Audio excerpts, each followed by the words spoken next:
हिंदुस्तान में 35 करोड़ से ज़्यादा मुसलमान और उत्तर प्रदेश में 22% से ज़्यादा मुसलमानों से पूछो कि तुम्हारा रहबर या नेता कौन है, हमारे पास कोई जवाब नहीं है। हम हिंदुस्तान में बिना रहबर के हैं। लोगों, अल्लाह के रसूल सल्लल्लाहु अलैहि वसल्लम ने फरमाया है कि अगर सफ़र में भी हो तो अपना एक अमीर चुन लो, लेकिन अफसोस हम 35 करोड़ मुसलमानों ने कोई अपना अमीर या रहबर कभी नहीं चुना। साथियों, बुजुर्गों और नौजवानों, कोई पार्टी नहीं चाहती कि मुसलमानों की पार्टी बने, इसलिए कि मुसलमानों की तादाद सबसे ज़्यादा है और हम वोट का समंदर हैं। किठौर के बुजुर्गों, नौजवानों और दोस्तों, मेरी माँओं और बहनों, अस्सलाम वालेकुम। बुजुर्गों, मैं अतीक अहमदाबाद की जेल में हूँ। मेरा छोटा भाई अशरफ बरेली जेल में है। बड़ा बेटा उमर, जो कि सिर्फ 23 साल का है, पढ़ाई कर रहा था, उसको भी फर्जी मुकदमे में फंसा दिया गया और इनाम रखकर उसको फरार घोषित कर दिया गया। मेरी बीवी एक घरेलू औरत है, सियासत नहीं जानती, मगर मजबूरी में अपना खत पढ़ने के लिए मैंने अपनी बीवी से कहा कि आप ही जाके मेरा खत पढ़ो। मैं अपनी बात कहूँ इससे पहले मुझे कुछ शिकायत है कि प्रचार के दौरान मेरी पार्टी के प्रदेश अध्यक्ष जनाब शौकत साहब से गांव में बदतमीजी की गई, उन्हें गालियां भी दी गईं और उनको अपनी बात कहने से भी मना कर दिया गया। यहाँ तक कि असलहे भी चमकाए गए।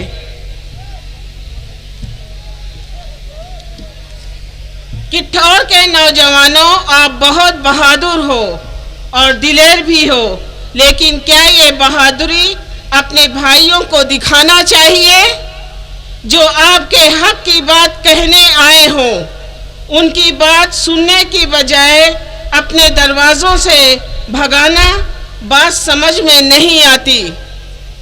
हम सब कुछ मांगने नहीं आए हैं, बल्कि सिर्फ गफलत से जगाने और ये कहने आए हैं कि मुसलमानों अपना हक हिस्सा कब लोगे।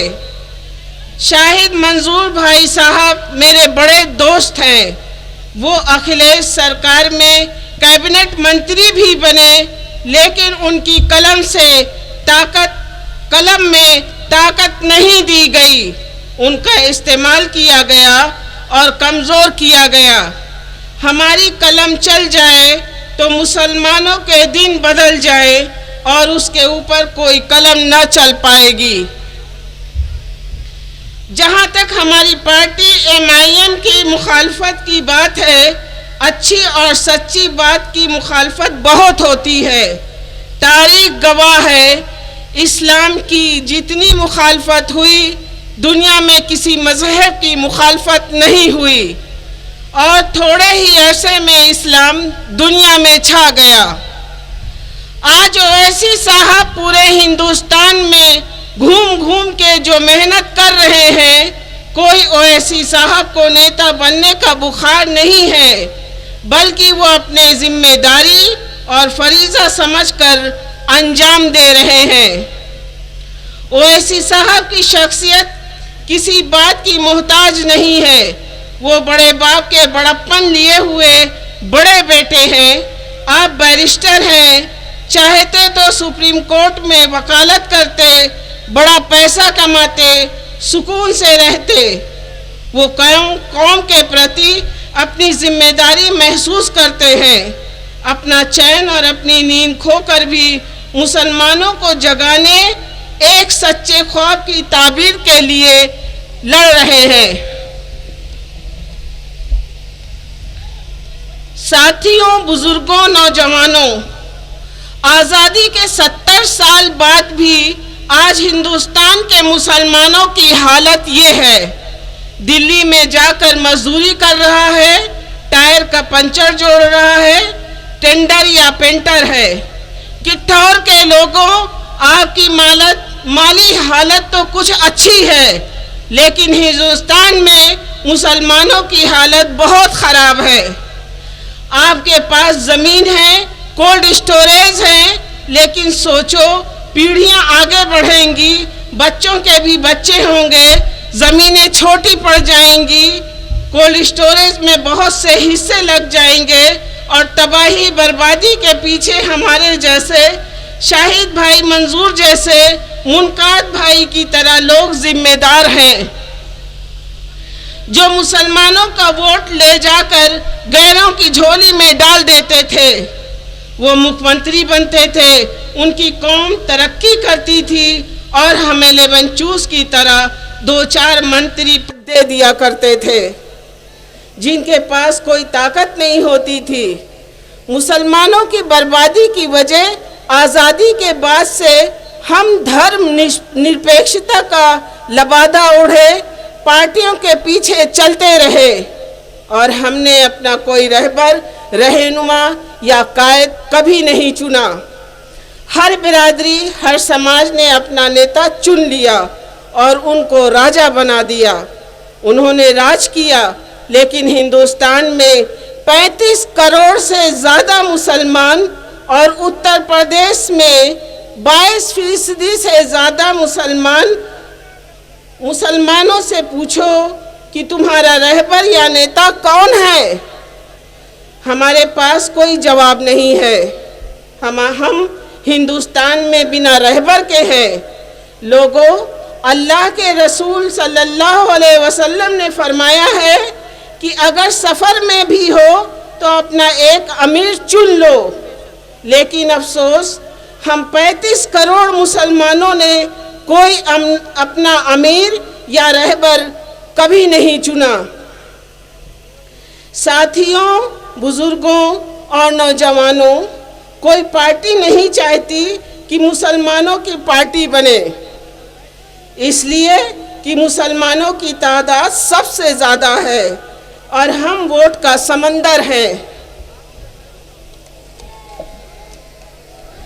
जिस दिन हमारी पार्टी MIM के झंडे के नीचे हिंदुस्तान का नदी और मुसलमान इकट्ठा हो जाएगा, तो सारी पार्टियां नदी और नाले की तरह आके हमसे मिलेंगे। हम इंशाअल्लाह अपनी शर्त पर हुकूमत बनाएंगे। हमारे सदर ओवैसी साहब मुसलमानों का हक हिस्सा ले लेंगे। हम टिकट मांगने वाले नहीं, बल्कि टिकट देने वाले बन जाएंगे। हमको शक की नज़र से देखा जाता है, जबकि इतिहास गवाह है कि आज़ादी से लेके आज तक हमने अपने मुल्क से वफादारी की है। हमारे मजहब में भी कहा गया है कि मुल्क के वफादार रहो, और इंशाअल्लाह यह मुल्क जिसको हमारे बाप दादा ने चुना है, बंटवारे के वक्त अपना ये मुल्क छोड़ के पाकिस्तान नहीं गए। उस मुल्क पर कभी खतरा आया तो मुसलमान इंशाअल्लाह हमेशा आगे की लाइन में लड़ेगा। बात बहुत लंबी हो जाएगी।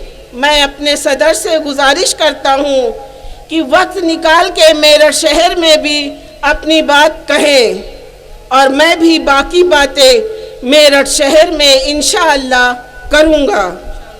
किठौर के बहादुर बुजुर्गों और नौजवानों, मेरठ हम लोगों की अपील सुनने ज़रूर आइएगा। बस यह गांठ आप बांध लो कि आज नहीं तो कल आपको अपना सियासी अमीर चुनना ही है, जो कि अल्लाह का शुक्र है कि हमें नवाब बहादुर यार जंग मरहूम की तमाम सलाहियतों और खूबियों के अमीन जनाब असदुद्दीन ओवैसी साहब, जो आज हिंदुस्तान की सियासत में अहम मुकाम हासिल कर चुके हैं, जो हमारी कौम को बेदार करने, संवारने की हर मुमकिन कोशिश करते जा रहे हैं, और वो हमारे मुल्क के नामवर फर्जिंद हैं। हालात ज़माना और कानून पर उनकी उंगलियों की गिरफ्त बहुत मजबूत और मुस्तहकम है। आज हमें अपनी कौम के ऐसे मुखलिस लीडर का शुक्रगुजार होना चाहिए कि उन्होंने जिस मेहनत और ज़ाफ़ेशानी से हमारे अंदर एतमाद की राह हमवार की है। अगर हम इस बात को नहीं समझे तो तारीख़ हमें फरामोश कर देगी। दोस्तों, नौजवानों, जेल बंद हो रही है, बाकी बातें इंशाअल्लाह मेरठ में कहूँगा, आप आइएगा ज़रूर। बुज़ुर्गों, मैं आपसे अपनी सेहत और जल्दी जेल से रिहाई की दुआ की दरख्वास्त करता हूँ। खुदा हाफिज़। आपका अतीक अहमद।